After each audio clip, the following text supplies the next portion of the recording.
Hello students, welcome to Himans classes. आज हम देखेंगे क्लास 9th की जो हमारी विज्ञान की परीक्षा अध्ययन है उसका अध्याय 1 के जो ऑब्जेक्ट जो है वो। ठीक है, तो सबसे पहले आप ब्लूप्रिंट देख लीजिए। इसका जो अध्याय 1 है उसमें से हमारे 4 ऑब्जेक्ट आने हैं, तो इसके लिए आपको बहुत अच्छे से तैयार करना पड़ेगा। तो हम देखते हैं इसमें क्या लिखा है, हमारे आसपास के पदार्थ। तो हमें इसमें क्या पढ़ना है, जो हमारे आसपास हमें पदार्थ दिखते हैं केवल उन्हीं के बारे में। ठीक है, पहला ऑब्जेक्ट है, किसी तत्व के द्रव्यमान प्रति इकाई आयतन को क्या कहते हैं। तो क्या है, कोई सा भी तत्व ले लेंगे, उसके द्रव्यमान प्रति आयतन को हम क्या कहेंगे, तो क्या कहते हैं, तो ये क्या कहलाता है, घनत्व। जैसे कि कोई भी पदार्थ ले लिया, मान लो कि हमने ये पेन ले लिया, तो इसमें से हम क्या देखेंगे, इसका छोटा सा टुकड़ा लेंगे और उसका द्रव्यमान कितना है, तो उसका मतलब उसका वजन कितना है, भार कितना है। द्रव्यमान को अगर हम भार से पैसे तो अलग अलग होते हैं, लेकिन अगर दोनों को एक साथ समझे तो इतने को हम काट लेंगे और उसका हम देखेंगे कि द्रव्यमान कितना है, तो वो क्या कहलाता है, उसका घनत्व। ठीक है, अगला क्वेश्चन है, बर्फ का गलनांक होता है। तो हमारा बर्फ का गलनांक कितना हो जाएगा, 273.16 केल्विन। ठीक है, अगला क्वेश्चन है, शुद्ध बर्फ क्या है। तो शुद्ध बर्फ क्या होता है, तो शुद्ध बर्फ होती है ठोस कार्बन डाइऑक्साइड। क्या होती है शुद्ध बर्फ, ठोस कार्बन डाइऑक्साइड। अगर शुद्ध बर्फ देखेंगे तो उसमें शुद्ध कार्बन मतलब जो ठोस कार्बन डाइऑक्साइड होती है वो हो जाएगी। ठीक है, चौथा क्वेश्चन है, निम्न में से किस अवस्था के कारण सूर्य और तारों में चमक होती है। तो किसके कारण सूर्य और तारों में चमक होती है, तो प्लाज्मा के कारण। किसके कारण रहेगी, प्लाज्मा के। डेटॉल की बूंद को जल में मिलाने पर कौन सी परिघटना घटित होती है। तो जो डेटॉल की बूंदें होती हैं, जब अपन जल में डाल देते हैं, जैसे घर में पोछा वगैरह या सफाई के लिए यूज किया जाता है, तो उसमें कौन सी अभिक्रिया होती है, तो उसमें विसरण होती है। मतलब डेटॉल की जो छोटी छोटी कुछ ही बूंदें होती है वो पूरे जल में फैल जाती हैं, तो ये क्या हो जाएगी, अपनी विसरण।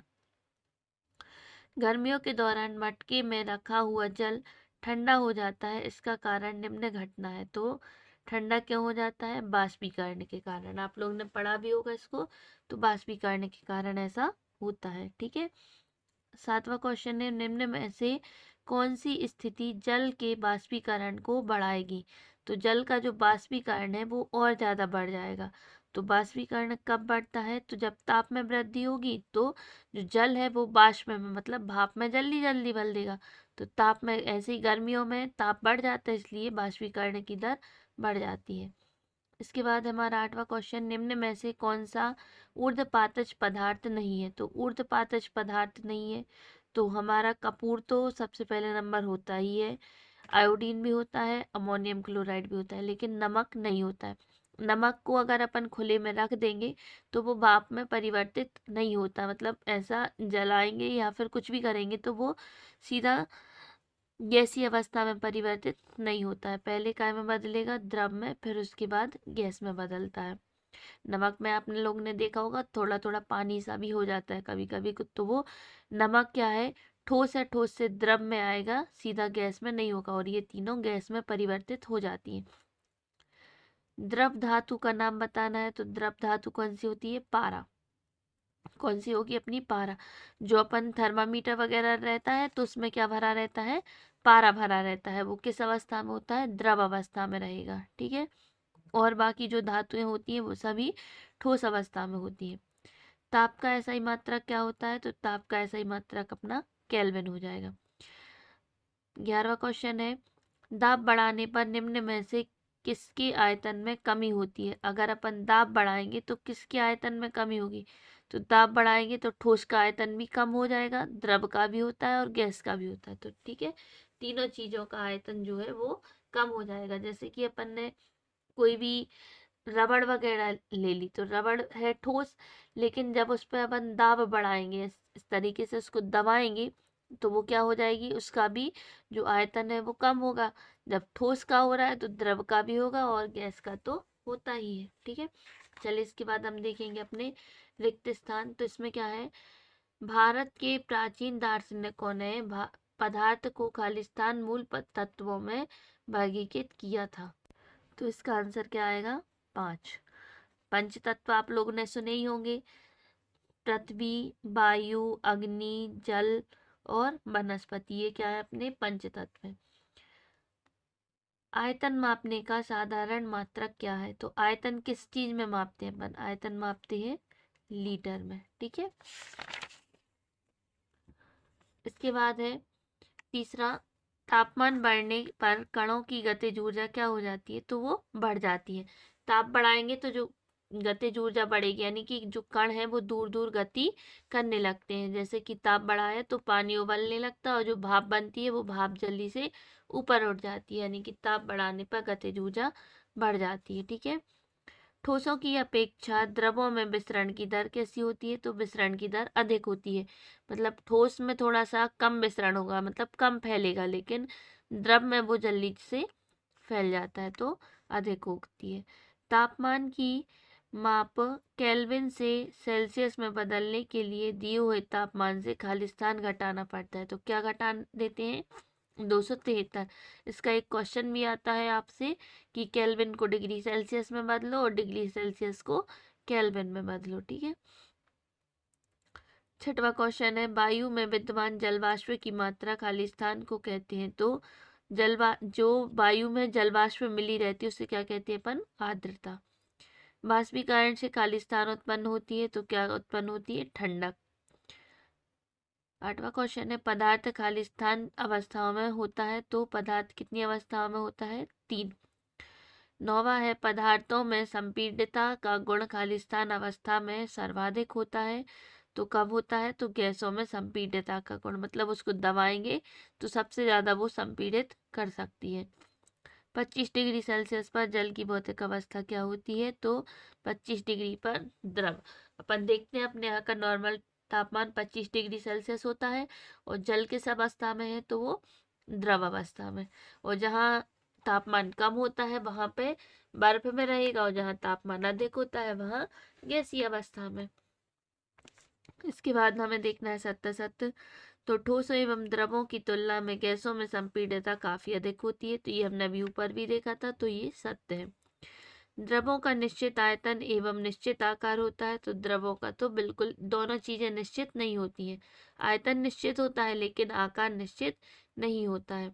आयतन कैसे? जैसे कि मान लो हमने 1 लीटर पानी लिया, तो 1 लीटर पानी लेंगे तो वो 1 ही लीटर रहेगा हमेशा, कभी भी 2 लीटर नहीं हो जाएगा।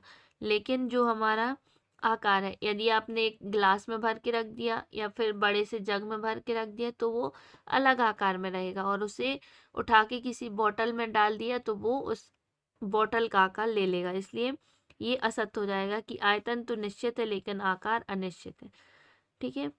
तीसरा है, आजकल वाहनों में ईंधन के रूप में संपीड़ित प्राकृतिक गैस मतलब सीएनजी का उपयोग होता है।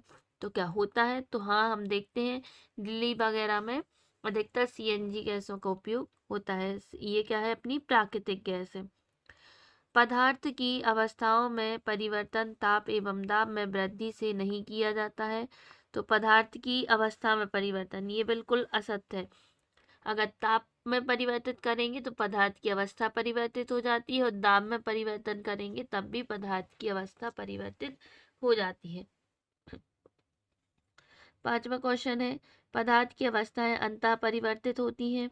तो अंदर से वो परिवर्तित हो जाती है, बिल्कुल सत्य है। अणुओं के बीच स्थान ठोसों में अधिकतम होता है। तो ये बिल्कुल गलत है। अणुओं के बीच ठोसों में सबसे कम होता है, द्रव में थोड़ा सा उससे अधिक होता है और गैसों में सबसे अधिक होता है, ठीक है। अब अगला है हमारे लिए जोड़ी बनाना है। तो तापमान का मात्रक क्या हो जाता है? तो तापमान का होगा अपना केल्विन। द्रव का एसआई मात्रक क्या होगा? किलोग्राम। दाब का एसआई मात्रक क्या होगा? पास्कल। ठोस का सीधे गैस में परिवर्तन, तो ठोस जब सीधा गैस में परिवर्तित हो जाता है तो हमने ये आपको पहले भी बताया था, ऊर्ध्वपातन कहलाती है। घनत्व का मात्रक क्या होता है अपना? किलोग्राम प्रति घन मीटर, ठीक है। इसके बाद देखेंगे एक शब्द या वाक्य में उत्तर। यदि आपको हमारी वीडियो समझ में आ रही है तो प्लीज़ लाइक कीजिए और चैनल को सब्सक्राइब कर लीजिए और अपनी बाकी दोस्तों के साथ भी शेयर कर दीजिए।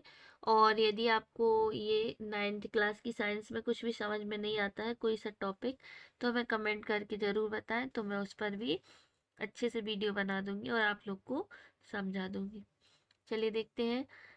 पहला है द्रव अवस्था में परिवर्तित हुए बिना ठोस अवस्था में सीधे गैस और वापस ठोस में बदलने की प्रक्रिया क्या कहलाती है।